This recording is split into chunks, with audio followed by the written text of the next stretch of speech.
विधान परिषदेतील 260 प्रस्तावावर पर्यटन विभागाचं विविध विषयावर सर्व सदस्यांनी काही सदस्यांनी मुद्दे मांडले व त्यांच्या काही सूचना पण आलेल्या आहेत।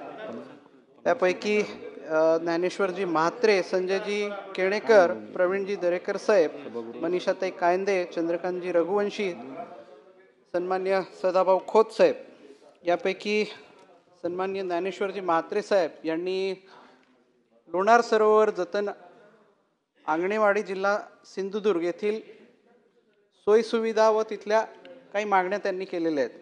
तर लोणार येथील पर्यटन स्थळ विकास व्हावा याकरिता महाराष्ट्र शासनाने दिनांक 30/3/2017 रोजीच्या शासन निर्णय अन्वये 91,29,00,000 एवढ्या याचा आराखड्याला मान्यता दिलेली आहे, पैसे दिले आहे।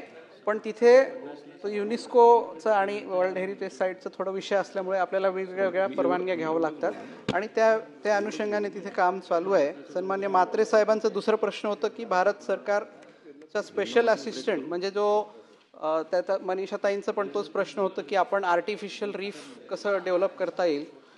तर आपल्या भारत सरकारच्या special assistant to state for capital investment part 3 development of iconic tourist centre या योजनेअंतर्गत महाराष्ट्र पर्यटन विकास महामंडळ यांना INS गुलदार जे डिकमिशन्ड वॉरशिप आहे INS गुलदार त्याला आपल्याला देण्यात आलेला आहे आणि ही सभागृहाची वेळ 3 मिनिटांसाठी वाढवण्यात येत आहे। ही वॉरशिप आपल्याला अवेलेबल झालेली आहे, आपल्या ताब्यात आलेली आहे।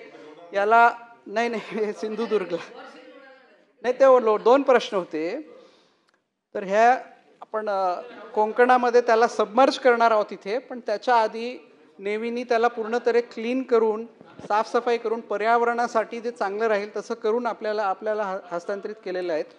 फक्त कारण एवढं आहे की मधल्या काळात आपल्याला जी तारीख मिळाली होती तेव्हा भारत पाकिस्तानचं युद्ध स्थिती होती, म्हणून आपण ते विलंब केला आणि नंतर समुद्र हा म्हणजे फार खवळलेला होता, म्हणून आपण ती तारीख लांबवली आहे। पण जुलै शेवटच्या आठवड्यात किंवा ऑगस्ट पहिल्या आठवड्यात त्याला आपल्याला बुडवायचं आहे खाली आणि ते झाल्यानंतर त्याच्यावर आर्टिफिशियल कोरल हे आपण तयार करणार आहोत आणि काही नॅचरली होतील आणि काही आपण आर्टिफिशियली करू। याच सोबत संजयजी केणेकर साहेब यांचा विषय होता की खुलताबाद येथे श्री छत्रपती संभाजी महाराज यांचे भव्य स्मारक निर्माण करण्यात यावं व तिथल्या पर्यटनाच्या सोयी निर्माण करण्यात यावं अजिंठा येथे। तर म्हैसमाळ सुलीभंजन वेरूळ विकास आराखडा मंजूर असून या ठिकाणी पायाभूत सोयी सुविधा आपल्याला तिथे ठीक आहे। या सर्वच सदस्यांनी जे मुद्दे मांडलेले आहेत त्याचं उत्तर आम्ही पत्रावर ठेवतो।